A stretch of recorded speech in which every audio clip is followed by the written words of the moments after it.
ไม่สุงค่ะเมื่อในเป็นวันที่10เดือนธันวาคมที่5ปี2026ในตอนในเข้ามาถ่อมด้วยข่าวเหงาเกี่ยวกับไปลองเมืองโคมตุ้มลองหลีโหหลีฟางมีจึงหือปยกค่ะได้มาอ่านตั้งหันถึงพี่น้องเฮาตอนในได้ก็ได้เรียกว่าเป็นตอนอบโอ้เนี่ยค่ะออนตั้งเปิ้นได้ก็มาถ่อมด้วยข่าวโหเนี่ยค่ะโค้งลือเศร้าอันจะเทศปางแข็งนางงามที่เว้งหลงตากงนั่นถูกย่าสั่งปิกอึดเหย้าเมื่อวันที่9เดือนธันวาคมที่5ปี2026มีข่าวเหงาออกมาว่า โค้งลือเศร้าเอราวดีสุเลยานกงในค่ะถุงยาภูมิพลพรเขาสั่งให้ปิกโจข้าวเหย้าในค่ะลวงได้ตั้งฝ่ายภูมิพลพรเขาลาดว่าเมื่อพ้องดีจะเทศปางแข็งนางงามว่าสังว่าจังไหนในโค้งลือเศร้าในอำไลย้อนขว้างดีภูมิพลพรเขาอันนั้นน่ะเนาะอำไลขว้างจะเทศจังไหนค่ะตอนตาโค้งลือเศร้าอันว่านั้นสังว่าเดจะเทศปางสังเสมว่าเจ้าเขาเดเลยย้อนขว้างดีของการล้มฝ่ายเกี่ยวข้องอ่อนตั้งไว้หลังเสไล่หับขว้างเหย้า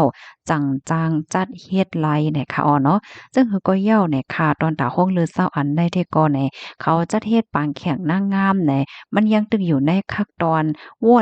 ว่นทัดสางอยู่เฮ็ดจังเนี่ยทางฝ่ายโค้งลือเศร้าเนี่ยก็ซ้ำแลจัดเฮ็ดปางแข่งนางงามกว่าเฮ็ดจังไหนแล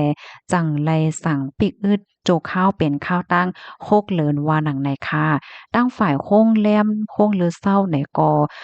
มีหลวงเป็นปลายหลากหลายหลวงปอกำใหญ่ค่ะเนาะพ่อย่ามาเหลียวแต่ก่อนเลยคู่ว่าอำหับจ้องคองลือเหย้าในเนาะยอก็อำหับแขกเหย้าเนี่ยค่ะป้องว่าผู้ใดไผเซ็มว่าอันมีแผนเดกว่าลือที่โค้งลือเศร้าอันในอำนั้นก็เตจ้องว่าเดกว่านอนขึ้นไหนก็มื้อเหลียวได้ก็อำไปหับเหย้าเฮ็ดจังไหนค่ะ สวามีลองเป็นไปลักลายเนี่ยก็ได้ขึ้นมาเปิ้นเผาเที่ยงกำนึงเนี่ยค่ะโฮงลือเศร้าเอราวดีสู้เลยแกล้นหยันกงในก่อสร้างขึ้นมาเมื่อพ่องปีหนึ่งแห่ง8ปาก60เสียวกอขึ้นปัดโปโลแม่เมื่อพ่องปี2022เนี่ยค่ะเสียวกอจักหนังที่โฮกันค่ะเนาะเป็นโฮงลือเศร้าอันจัดเฮ็ดปางแข็งนางงามมิสแกรนด์เมียนมาเนี่ยค่ะเมื่อค่ำคืนวันที่4เดือนธันวาคมปี2026ที่ป่วนมา นั่นก็มีปางแข่งนางงามเล่าเสียวก็เป็นคำขึ้นตีอันลงตั้งโคนลงฟิงทุ่งเสียวก็มาแข่งกันเนี่ยค่ะเมื่อพ้องหนังดันซ้ำเนี่ยมีนางงามโดดเด่นเว้งตาคีเลขค่ะ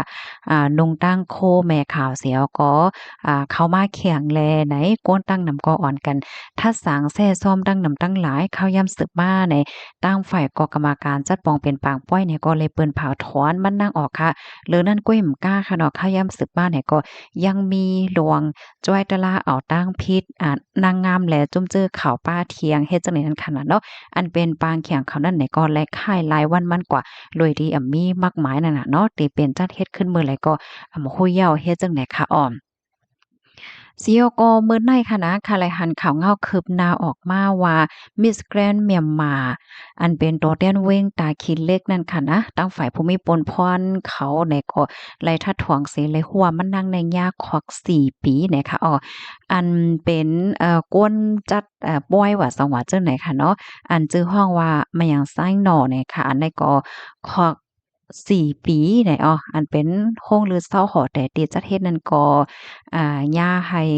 กึดไว้โจข้าว6เหลือในนั้นค่ะน่ะเนาะข้อมูลตอนในข้อมูลที่ว่านางงามแลตั้งอันเป็นผู้จัดการป้องเป็นอันชื่อห้องว่าอันที่เฮาเข้าว่ากับมือไกลในคันอัญญาคอก4ปีในนั้นได้ก็มันเป็นเพกก้อนหนึ่งเนี่ยค่ะเนาะเนี่ยก็มีคนปันแห้งนำไว้อยู่หนังเก่าในคณะสื่อข่าวอันเป็นทางการได้ก็ไปหันออกมาหนังเก่าในข่าวในได้ก็มาป้องแล้วเหมือนพี่น้องค่ะเลยรับโพไว้กันหน้าก่อน เพราะว่ามีลวงคืบหน้าจังหือไหนค่ะเดี๋ยวขึ้นมาเป็นแพแทงค่ะข้อมูลตอนได้แต่ก่อนไหนค่ะเลยเปิงอิงเอามาดีนาทันมนต์ต่างวัยเนี่ยค่ะอันเป็นข้อมูลลวงโรงลือเศร้าถุงยาสังปิ้งนั้นได้ก็เป็นสื่อข่าวตั้งการเปิ้นแพร่ออกมาเนี่ยค่ะพี่น้องเฮาค่ะรับถอมข่าวยาวหันเทินจังหือพองค้าใส่หมายความได้ก็หันถึงว่าเปิงเปลี่ยนรองในมันไหลตอนสวนนำได้ว่าค่ะเนาะป้องว่าอำว่าเฮาค่ะได้เฮ็ดได้สร้างสังก็ยาวไว้เมามางในอำไลสีอิดเนี่ยค่ะเนาะเพราะว่า ไว้เมามางกว่าอีกหนึ่งเนี่ยก็มันก็ตื้อเคิกอนาการแต่ว่าเฮ็ดจังได๋ค่ะนะเหมือนจังหนัง นางงามเราก็ในค่ะเนาะอายุก็ตึกเลขค่ะเนาะหน้าตาก็หังหลีหังงามเฮ็ดจั่งใดเฮอนาคตแน่ยังตึกกึดเทียงไกค่ะเนาะสำมายาจั่งใดเฮเนี่ยก็เป็นแจมลีจ้อมเนี่ยค่ะไว้เมามางไรค่ะเนาะว่าที่เฮ็ดได้สร้างได้ลาดได้จาซังเนี่ยค่ะเนาะมันโหลดไหลด้วยสภาวะสิ่งแวดล้อมใส่ไงเงาไล่วันเมืองตีนเฮาค่ะอยู่จั่งใดค่ะนะเมืองหนึ่งและเมืองหนึ่งก็มันเหมือนกันเนาะพี่น้องเนาะกำใดค่ะที่ย้อนมาอ่านตั้งหันถึงพี่น้องเฮาเย้าเนี่ยค่ะ ลองกริยาของนั่นหันถึงว่าเอาก้นเมืองแลเจอจาดเป็นใหญ่ซ้ำเอาใจอัตตาหมาหน้าสุนโตเป็นใหญ่สีเต็บตัดแลก้นเมืองไหลตุกค่าคาในเนาะอ๋อค่ะในก็ปันตั้งหันถึงมายินจมค่ะมาแทงตั้งหันถึงอันหนึงค่ะ เป็นฝีมืออ้ายโหข่าวหน้าเผิกนั่นก้วยแขย่ากินนั่นว่ะนั่นยาวค่ะเฮ็ดให้วันเมืองลมฟ้าหยาบจ้ายเนี่ยว่ะอ้อค่ะในก็ปันตั้งหันถึงมาตั้งพอตอนหว่องแก้วฮอร์โมนส์ในค่ะเนาะสังไงเงาไล่ได้เป็นหือไหนเฮาค่ะในก็สึกไปด้วยกว่าค่ะเนาะวัน2วันในข่าวก็เลยด้วยข่าวเงาตั้งพอวันออกกลางค่ะนะเพราะว่ามีรองคืบหน้าจังหือก็เดี๋ยวมาอัปเดตปันพี่น้องเฮาค่ะให้ไลรับรู้กว่าน่ะค่ะเนาะการที่เฮาค่ะเลเพียนฮู้หลวงปื้นที่เฮาค่ะอยู่ในลำลองค่ะเนาะ ที่ในเมืองไทยก็มีข่าวงาออกมาค่ะนะทางฝ่ายผู้ใหญ่ก้นลงเขาเนี่ยก็มีรองสังกดทัดค่ะเนาะก้นที่อันเขามาอยู่ไว้ที่ในเมืองไทยเสียก็อำตื้อกำเฮ็ดจ้อมหนังฟิงเฮ็ดห้อยฟิงทุ่งเปินว่าสังว่าจังไหนเฮ็ดไหนค่ะนะเหมือนดังว่ามีรองเฮ็ดตั้งสร้างให้ๆเรื่องๆว่าเฮ็ดให้ตึกคือสเลหน้าตาวันเมืองเปิ้นว่าสังว่าจังไหนเนี่ยก็เตจางเนี่ยเอาตั้งพิเดียวในคันนี้รองเนี่ยก็ลายหัวย่อยมันก็มาเป็นแผ่บันแทงกำเนิดจังไหนเนาะ มื้อเหลียวในหลายๆเปิ้นตีเปิ้นเคียงๆทัดแฮงค่ะนะ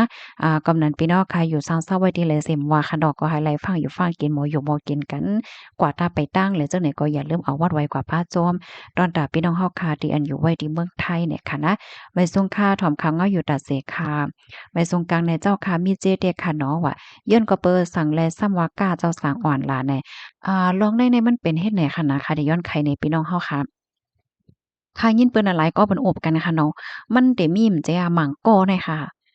ก้นอันเขาเฮ็ดเป็นจุ้มเอาล้วนก็เป็นก้นย้อนเฮ็ดจั่งใดอะเขาก็ได้เข้าหา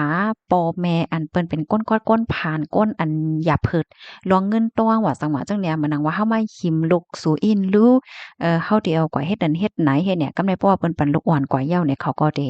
เอาลูกอ่อนในกว่าย้อนจั่งใดนั้นค่ะน่ะหมั่งปอกในก็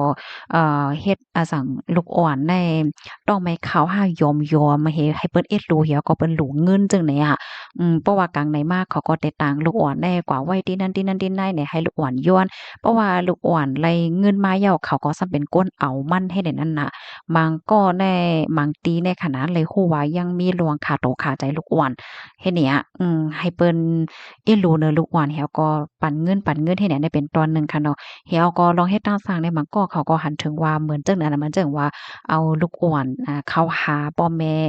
ไม่ยอก็บ่เฒ่าแม่เฒ่าอันเลี้ยงลูกอ่อนว่าจังว่าจั่งใดเฮียก็เอาลูกอ่อนกว่าเอาลูกอ่อนกว่าก็กว่าตุ้งซ้อมให้เนี่ยเนาะกว่าติ๊กๆอะเพราะลูกอ่อนแลเงินมาเนี่ยก็เหมือนจั่งว่าเงินทำเขาเอากว่าเฮ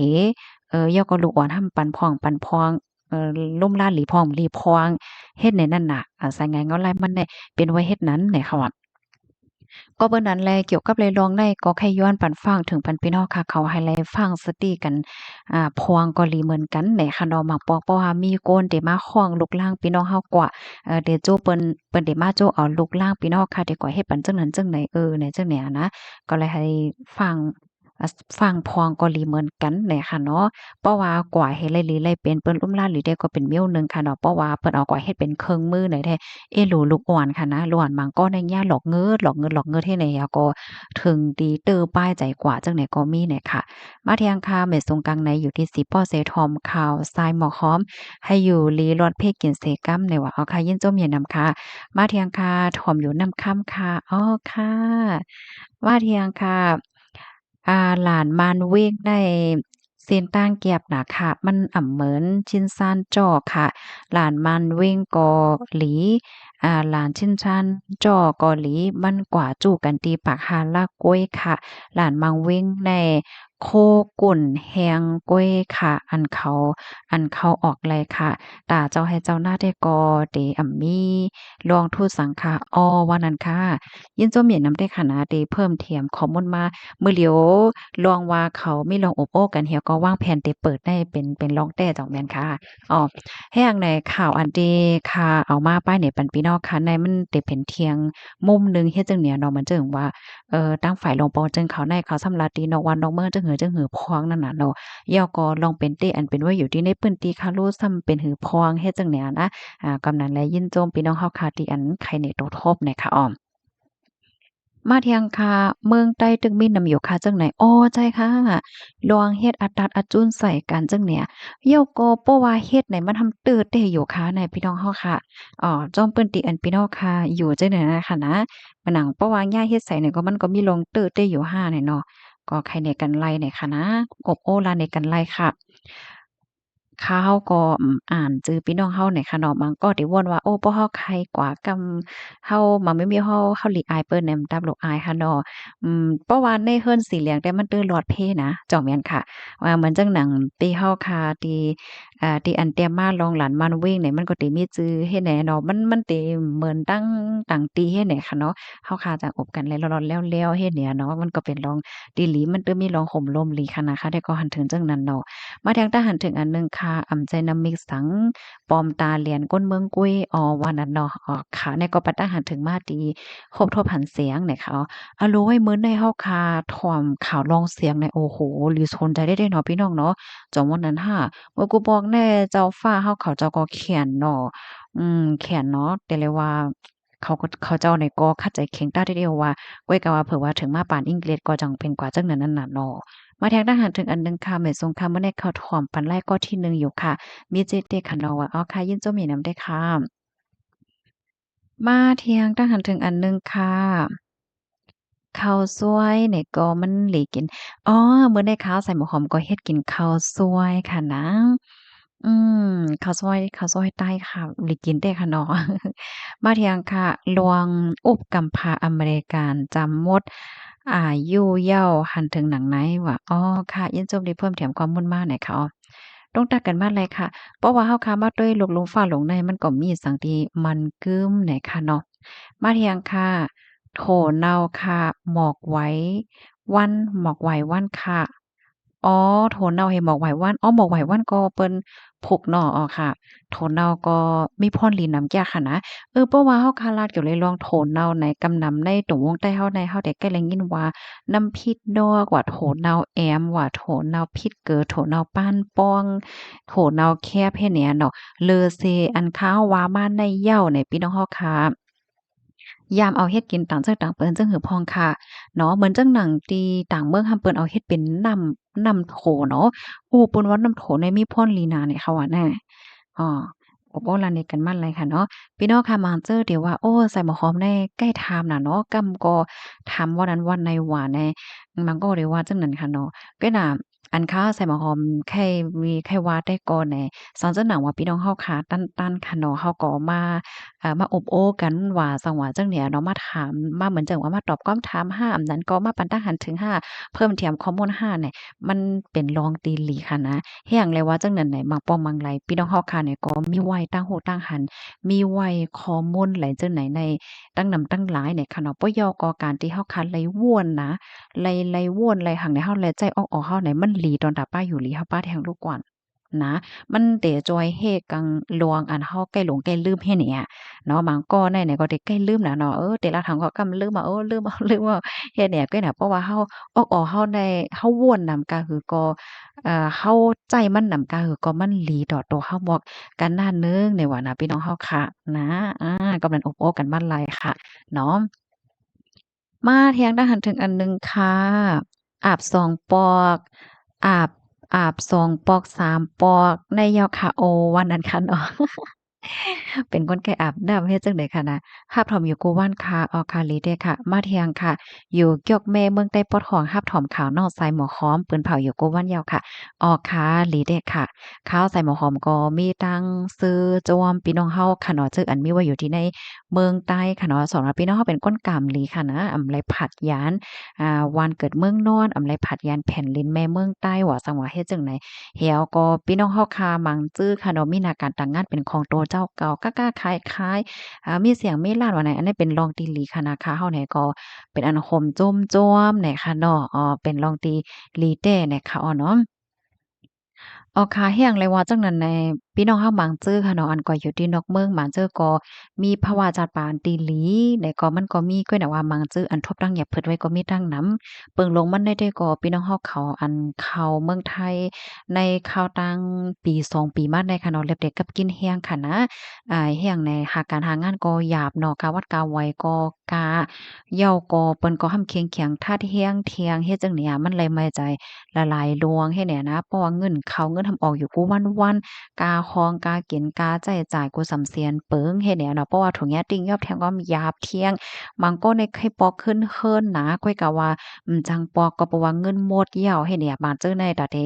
ออกเมืองกว่าในค่ะเนาะก็เลยขายตีขายตั้งขายเฮิรนขายยี่เหี่ยวก็เอาเงินเป็นกาๆเฮ็ดกว่านั่นน่ะเผื่อว่ากว่าเมินใจที่ปอกมากขึ้นก็เฮิรนก็มีลิ้นก็เมี่ยวเนี่ยมันก็หยาบนั่นน่ะเนาะ มาเที่ยงตั้งหันถึงอันหนึ่งค่ะเพราะว่าเป็นก้นจ้ายเอาก้นจ้ายไหนแต่วานเมืองกออำจางนำมาก้นกอจางย่อมลงก็เปอว่าอำจางมีก้นเกิดออกมาเที่ยงนั้นยาวหน่อยเนาะอ้อค่ะเพราะว่าเฮาคามาด้วยมือเหลียวในกอหันนำค่ะเนาะพี่น้องเนาะบางปอกในค่ะนะ กันโตๆเป้าเหมือนเจิ่งว่าเฮาคากว่าได้แก่ก้นดำเนาะกว่าจ้อมกาดจ้อมหังเฮ็ดจั่งใดพี่น้องค่ะจ้องหันแม่น่ะหันก้นใจายไปจ้อมกันว่าซังว่าเฮ็ดจั่งบางปอกเขาก็วนว่าเป็นโอ๊ยก่อกันแหน่เนาะก้อยหนำบางปอกได้เปิ้นเป็นกูกันเฮ็ดได้ค่ะนะเพราะว่าลาจั่งใดก็กำเตเฮ็ดให้ก้นหมั่งเจื้อค่ะเนาะที่เปิ้นเป็นโอ๊ยก่อกันเต้ๆอะรวยเพราะเฮาก็จ้ำกันสองก่อก็มันว่าเฮาเป็นกูกันอยู่เนี่ยจังนั้นแต่ก็บ่จือเนาะค่ะเนาะอ๋อค่ะ พอแดงทหารถึงอันหนึ่งค่ะใจคะอ้อนำหยาดเขาโฮมกันค่ะหน่อยเนาะอ๋อค่ะนั่นเหี่ยวค่ะเนาะมื้อเหลียวในมังติมังเมิกเนี่ยเปิ้นก็ยอมรับแล้วค่ะอ้อลองว่าจ่ายฮักจ่ายยิ่งฮักยิ่งว่าซังว่าจั่งใดให้แนวเนาะเมืองก้นนี่ก็มีเจแท้ๆค่ะเนาะก้นหมังก็เกิดมาเป็นผู้หญิงสมักให้เป็นผู้จ่ายก้นหมังจื้อเกิดมาเป็นผู้จ่ายสมักให้เป็นผู้หญิงว่าซังว่าจั่งใดอะเนาะเฮาก็บ่ว่าแฮงแหลงเป็นจังนั้นแน่แหละเนาะ มาทางทหารถึงอันหนึ่งค่ะถ่อมกู้วันค่ะเอาค่ะยินจมได้ค่ะบอยทรงค่ะเอาค่ะมาเทียงค่ะย้อนให้เป็นน้ำมิกหลีปนตาก้นเมืองเสกำหน่อยค่ะเอาค่ะนั่นยาวค่ะเพราะว่าเฮาค่ะมาด้วยก้นเมืองเฮาในก็หมังปองหมังแล้วก็ลิเอรู้ไว้หนังเก่าค่ะเนาะเพราะว่าเฮ็ดผิดเปิงในก็อร่อยมันก็ย่าตามย่าหังลงกว่าเฮ็ดจังเนี้ยเนาะมาเทียงค่ะ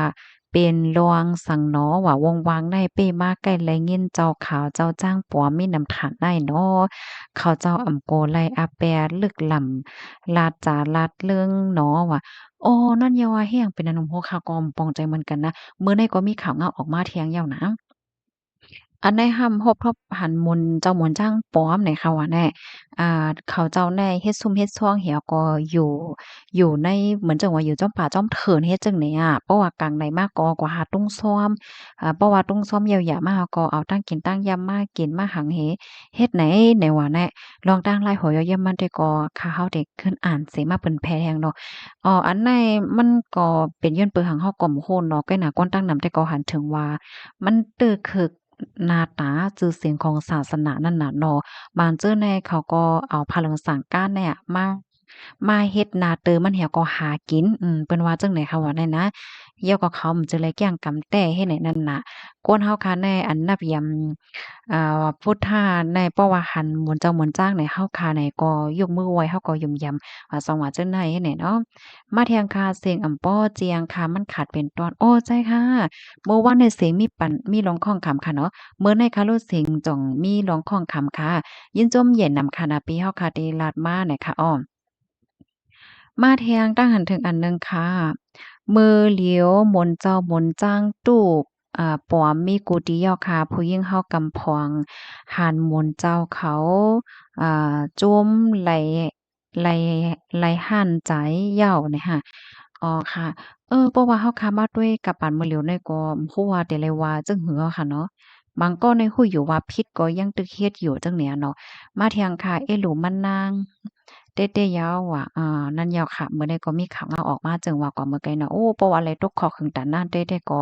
มันเตตื้อป้ายใจมันนางเนาะอันนี้ก็เป็นรองที่อันหลีเอาเป็นตอนสวนค่ะเนาะพี่น้องเนาะมาเที่ยงคาหลีข้อขมมอใจจ้อมเต้ๆยาวเนี่ยแม่นฟ้าผ่าเนี่ยก็ย่ามน่ะค่ะเนาะในปี2ปีมาได้มันหลีโกได้นะส่วนตัวค่าก็โกนะคะเนาะ เพราะว่าฟ้าผ่ามาแล้วเสียงมันก็ซัมบ่หลีโกนะเหย้าเนี่ยค่ะนะถอมอยู่ค่ะใต้แต่ตึกผ่านอยู่ค่ะนออะนั่นเหย้าค่ะมื้อใดเฮาค่ะถอมลวงเสียงเมืองกุดเนี่ยรู้มันปึ้งนึกใจนะบ่อยากก็เฮาถอมลวงที่อันเพิ่นหันในสายตาเพิ่นในสายตาเพิ่นใต้เฮาเป็นไว้จังหือเนี่ยหันแม่นอันใดที่หั้นก็ลึกๆยาวลึกๆยาวขาวใส่หมอหอมก็แจ่มลีเหมือนกันเฮ็ดได้ค่ะเนาะ ก้อยกะว่าหม่องปอหมังไหลแน่ลองเฮ็ดตั้งสร้างเฮาแน่มันก็เป็นฝั่งหางของเฮาจังได๋นั่นน่ะเนาะมาเที่ยงค่ะแม่นเต๊ๆยาวใต้เฮาในหันปนสุนโตน้ำหวะค่ะก็แจ่มลีค่ะเนาะพี่น้องค่ะจองฟังหันแม่นกำฮ้อค่ะหมังปอหมังไหลเฮาได้หันค่ะเนาะลากันกว่าลากันมาเนิ่นสื่อตรงก้นว่าสังว่าเฮ็ดจังเนี้ยมื้อเลียวต่างวันต่างเมื่อเหมือนจังที่เมืองไทยก็เปิ้นออกเปิงมาแล้วนะเมื่อไกลแน่ค่ะเฮาเนี่ยก็ไล่อ่านหันแม่นเที่ยงเอาอะ ลองตั้งไลน์โหย้อยมันค่ะได้ขึ้นมาเปิ้นแผ่บันพี่น้องข่าวกว่ามันมีปักเปิงไว้ยาวเนาะก้อยน่ะว่านั่นคือก้นวันก้นเมืองเปิ้นได้ฮู้ถึงแถวก่อตึกกำเฮ็ดจ้อมนั่นไหนอยู่ที่ฝ่ายภูมิพลพ่อนเขาเนี่ยเปิ้นก็มาป่องเลี้ยงน่ะเนาะฟังหน้าเพราะว่าสู่เตรียมหลาเปิ้นได้สู่ได้ยาจังไหนเตรียมจังไหนได้ยาจังไหนเฮ็ดไหนๆๆค่ะซึ่งถือว่าจังขึ้นเอามาไข่ในกันกว่าเที่ยงกำลึงเฮ็ดเนี่ยเนาะ ต้องตักกันมาเลยค่ะพี่ๆน้องๆเฮาถ่อมกันอยู่ที่ไหลตั้งไหลพวงได้ค่ะจ่องไหลยินถ่อมเสียงเรียจังแล้งหือค่ะเฮาไหนก็ไหลอ่านตั้งหันถึงพี่น้องเฮาค่ะไหนก็มี2วันเหย้าเนี่ยค่ะเนาะตั้งหันถึงเฮาค่ะในจ่องมันตกฮงตกหายหือบางปองบางไหลไหนมันก็ซ้ำใกล้มีรองตกฮงตกหายเนี่ยค่ะเนาะอันนี้ก็ย้อนรับเด้อค่ะค่ะเฮานี่ก็มาอ่านเป็นตอนๆบางปอก็มันจังเต้โคตรใจปานใดก็อย่าไป ใจเล็กเนี่ยค่ะนะมาแทงตาหันถึงอันหนึ่งค่ะความใต้เฮาว่าแต่โมเติกฟ้าหมาเติกโคว่ามาหืองูหือเขาฮู้เนี่ยเนาะเขาคบก้นย้อนอ่อนตั้งก้อยเขาคบก้นอ่อนตั้งก้อยกาเขาคบก้นอ่อนตั้งว่าก้อยกาป้อก้นลำเหี่ยมันเสปลายตึกมาได้ขึ้นหมอคบอยู่ค่ะเนี่ยเนาะค่ะ มาเทียงกันเนาะอันอยู่จำเสอ่ำตั้นปลายเฮาแลหวายคบขึ้นกล้วยคาไหนค่ะค่ะเนี่ยก็ปันตาหันถึงมาเกี่ยวกับเลยลวงสายไหงเงาลายดังปอตอนปอนวันออกกลางไหนค่ะมาแทงตาหันถึงอันหนึงค่ะก้นอ่านข่าวในโหลเป็นเหมือนทรายหมอคอมในว่ะจึงมานข่าวว่าไปญาต้าป่าแต่ในนั่นอำลาดปาง ลาดป้าลวงล่ามคาดเจ้าเก่าขอถามบางอันจังเด้อเคิกลวงลอดเพศเจ้าเก่าเจ้านั่นนี่เนาะอ๋อค่ะยินจมนำค่ะปีที่เพิ่นตั้งหันถึงมาไหนค่ะเนาะค่ะจังหือก็เพิ่มเทียมข้อมูลมาลัยปันตั้งหันถึงปันตั้งไขใจมาลัยเนี่ยค่ะลงตักกันมาเลยค่ะถ่อมกันอยู่ที่ไรตั้งไหลพวงไหนเนาะกับในที่ย้อนมาด้วยเทียงตอนหนึ่งกุริยาเขาก็มาแฮงแต่เพราะว่าเฮาขามาด้วยกุริยาในก็ได้มีกุริยาของยกก็กุริยาจานค่ะเนาะบ่เร็วได้ในปีได้ค่ะนะปี2026ในไอ้เกี่ยวว่าเปิ้นเปลี่ยนไปหลากหลายอะว่าแน่ลูกตีพี่น้องไปวันโฮมฮ้อมกันเสียก็เยียนเป็นผู้เขียนหมายหนึ่งอันอำจังมีลองเป็นไปหลากหลาย เฮ็ดจั่งไหนในว่าแนะมาแทงตั้งหันถึงอันหนึ่งค่ะป้อเป็นมาซึกกำผาป้อกำ3กำในเดแค่กันป่วยใส่หมากไฟหลงนิวเคลียร์ล่างกำผาอำห้างยาวลีโกใจผู้เมื่อเขาได้ย้อนออกเนี่ยแม่นค่ะอันปีเฮาคัดแต้มมาในค่ะนะค่ะยินผู้ฮู้เขาเปิ้นก็หมายใจจังนั้นน่ะว่าเมื่อกูปัวค่ะเนาะเมื่อพ้องซึกกำผา โปรแกรมที่1และโปรแกรมที่2ว่าซังว่าจั่งใดในเปิ้นเอาก้นต่อก้นว่าซังว่าจั่งใดยื้อกันตึกกันเฮ็ดให้มันใจก้อยกะว่าปานมื้อเหลียวได้ไผๆก็มีไว้หมากโลงค่ะเนาะนิวเคลียร์เนี่ยก็มีเป็นหลายเมืองเฮ็ดจั่งนี้เพราะว่าตึกกันก็ตึกกันมา มันเหมือนเจิงว่ามีตังเหลือเกี่ยวในใจมักเจังนั้นบ้านใดก็อะโดยกำผาลงได้มันก็จังเตื้อคึกเที่ยงเฮ็ดจังน่ะเนาะค่ะอุ๊ยกะว่าอืมจองมันได้เป็นมาหืออำเป็นมาได้นั้นแต่ก็เฮาก็บ่รู้หลายเนาะก็สึกไปด้วยกว่าเที่ยงเฮ็ดจั่งใดหั้นนะต้องตากันบ้านเลยค่ะถ่อมกันอยู่ที่ไหลพองค่ะลวงป้ายใจอันว่าได้ก็ลำลองแต้เนี่ยค่ะว่าแม่นค่ะลองป้ายใจได้ค่ะนะมาเที่ยงค่ะเสียงเลียงลูกใหญ่นำเสียงกอเข้มลีลีลาอัมมี่เนี่ยเนาะค่ะเอามาได้เฮาค่ะถ่อมกะลองวิ่งเมืองกุดเนี่ยก็โอ้โฮเนาะแต่เรียกว่าเป็นเวงที่อันมีเสียงเข้มได้ค่ะเนาะ ไทยแลนด์น่ะก้อยว่าเฮ็ดให้กวนเมืองนำเย้าอะในก็ปันทหารถึงมาเที่ยงค่ะหันถึงว่าได้อำใจนำมิกสังนั้นโครงการอันหาไลนั่นป้อหาไลเจมมืออ่อนตั้งเสเขาจังหังเฮียนมาแหนมือพวงในค่ะหือใครแหนว่าจอมจึงในมีมนต์กรรมในค่ะเนี่ยว่าค่ะยินจมได้เพิ่มเติมข้อมูลมาเที่ยงทหารถึงอันหนึงค่ะสั่งว่าเสียงออกปันเต้ๆในป่องว่าพี่ปันเฮียงก้นหมึกเรื่องกล้วยค่ะนั้นก้นมาอาลาเขาตั้งใจเฮ็ดเอาห้างเขาให้เปิ้นหันว่าเขาเป็นคนลีแลพี่ลีปันเสียงเขาในเหย้าคาเนี่ยเนาะค่ะยินจมค่ะมาเที่ยงค่ะใครถามถึงเมืองคงกลางแต้เป็นสังแลก้นอ่า ก้นหมุนก่ำหลีก้นหลีซ้ำตาเตไลส่วนหลีก่ำหลีเป้มายาบเนี่ยว่าค่ะเนาะหลายๆก็มีความถามขันอาตอนไหนมาเที่ยงค่ะให้เป็นน้ำมิกอันหลีตอนตาก้นเมืองเสกำค่ะไหนค่ะมื้อเหลียวได้ก้นเมืองได้ก็ทบดังหยาบค่ะนะเนาะกว่าอยู่บ้านเปิ้นเมืองเปิ้นไหนก็จังหนังที่ฮู้กันแล้วเนาะมันก็มีลวงตั้งหยับผึดหลายๆลวงค่ะเนาะว่าที่เป็นลวงอยู่สร้างกินเซ้าลวงกาใช้จ่ายว่า เจ้านายเฮ็ดเนี่ยเนาะมาเจอก็รายการรายงานหลีครบทบยาวลองหลีเนี่ยก็กำหลีกว่าเนาะก้อยกะว่ามังก็ซ้ำเนี่ยเนาะครบทบยาวลองกับกินเนี่ยอันนี้ก็เป็นลองที่อันหลีเอ็ดรู้ได้เต้เนี่ยค่ะเมื่อในเสียงเป็นจังหือพองค่ะจ่องและยินเสียงเลียแจ้งเลี้ยงก่อมโคเย้าเนี่ยค่ะเมื่อในเทก็ตอนอบโอ้เฮาคามาหลาอีกหนึ่งเนี่ยเนาะค่ะรับถ่อมปันแห้งอยู่ตาเสค่ะค่ะยินจมนำค่ะลีเด้ๆค่ะเนาะที่อันพี่น้องเฮาค่ะ ไล่ใจถ่อมขาวถ่อมเงาในค่ะเนาะมันก็ได้เฮ็ดให้เฮาค่ะไล่คู่คือดันเงาลายกูเมื่อวันเฮ็ดจังได๋เนาะมาเที่ยงค่ะบนเจ้านายขาวอ่ำใจสั่งก้อยเป็นก้นย้อนก้อยว่าป่องใจแล่นเปิ้นกินข้าวอำโกโวท่าเนาะว่าค่ะอันนี้ก็แต่ละมังเจ้ามังป้าค่ะเนาะจื้ออันเหรียญเปิ้นนั่นให้แหน่เนาะนั่นเหย้าคามื้อเหลียวในหัวเตได้ว่าจังหือเหย้าให้แหน่ค่ะนะ ก้นหยอกก้นเหรียญในมันก็เหลิงมันก็หนำมันเจเฮ็ดจั่งเนี้ยเนาะมันก็ตื้อป้าก้นที่อันเปิ้นตื้อกำหลีๆเข้มๆว่าซั่งว่าเฮ็ดให้นั่นคันน่ะก้นเหรียญเนี่ยมันมากูหลายหันน่ะบ่เหรียญตั้งออนไลน์เหรียญกล้าเหรียญขายเหรียญขายโคของจั่งเนี้ยปะยอก็เอาพาเริงสังการเฮ็ดนาตื้อเฮก็เหรียญว่าเฮาว่าเฮ็ดเนี่ยเนาะเปังว่าก้นเหรียญในตื้อนำมาจั่งไหนค่ะข่าวสังว่าข้อความอันใดที่ว่ามันตกคงตกหายค่ะเนาะก็ แคนดอกพี่น้องค่ะว่างขว้างปันเสกำค่ะย้อนให้อยู่หลีกินหวานและรอดเพศกันค่ะน้อเมยทรงค่ะ